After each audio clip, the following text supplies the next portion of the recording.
les reines de la finance chinoise.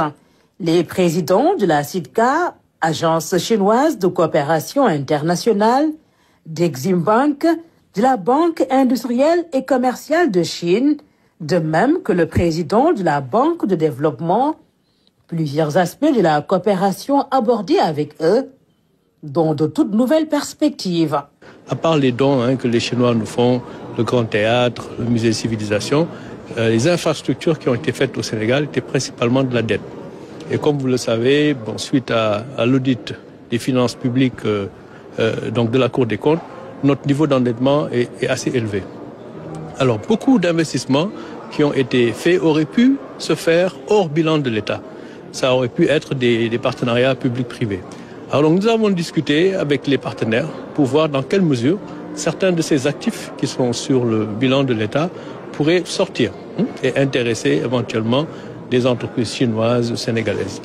Dans sa nouvelle approche, le Sénégal voudrait avoir également accès au marché financier de la Chine. Nous pourrons éventuellement émettre ce qu'on appelle des panda bonds pour lever des fonds au niveau du marché financier chinois à des taux d'intérêt qui sont assez intéressants. La dette du Sénégal est soutenable. Elle est soutenable, mais nous sommes un pays qui a accès au marché et qui a besoin de refinancer sa dette donc annuellement. Et de ce point de vue-là, la Chine offre également des possibilités.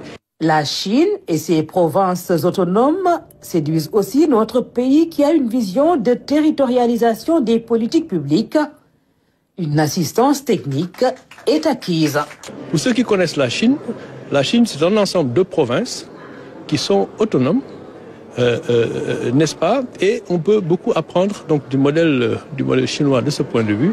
C'est la raison d'ailleurs pour laquelle nous avons commencé d'abord par visiter des provinces.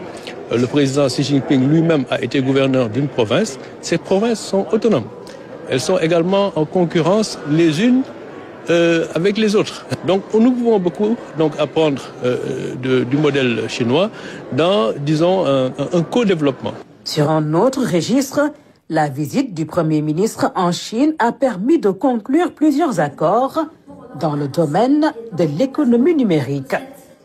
D'abord avec le gouvernement chinois, dans le cadre du développement de l'économie numérique, également avec Alibaba Cloud pour l'implantation d'une, ce qu'on appelle un cloud région, qui va permettre demain de doter d'une infrastructure numérique telle que le cloud computing à l'écosystème numérique sénégalais, mais également toute la région. Mais on ne voudrait pas s'arrêter là. On aurait aimé également signer un protocole d'accord, ce qui va être fait dans les jours qui viennent avec Alibaba, pour permettre à cette entreprise aujourd'hui, qui est un des leaders mondiaux dans le cloud, de s'implanter définitivement au Sénégal. Les accords, c'est aussi avec Huawei, partenaire du Sénégal, dans le cadre du New Deal technologique. Il a été prévu de mettre en place une usine d'assemblage d'ordinateurs, de téléphones portables et de tablettes, et qui va permettre demain à ce que les jeunes Sénégalais, déjà dans un premier temps, de pouvoir nous permettre d'assembler des ordinateurs et de bénéficier aussi de ce transfert de compétences qui va permettre dans quelques années de pouvoir faire les ordinateurs, faire les composantes qu'on peut trouver dans un ordinateur et dans les circuits électriques de manière générale. En tout cas, c'est un cadre de discussion que nous avons établi avec le gouvernement chinois et le privé chinois. Le Premier ministre avait inscrit cette visite en Chine sous le sceau du partenariat pragmatique.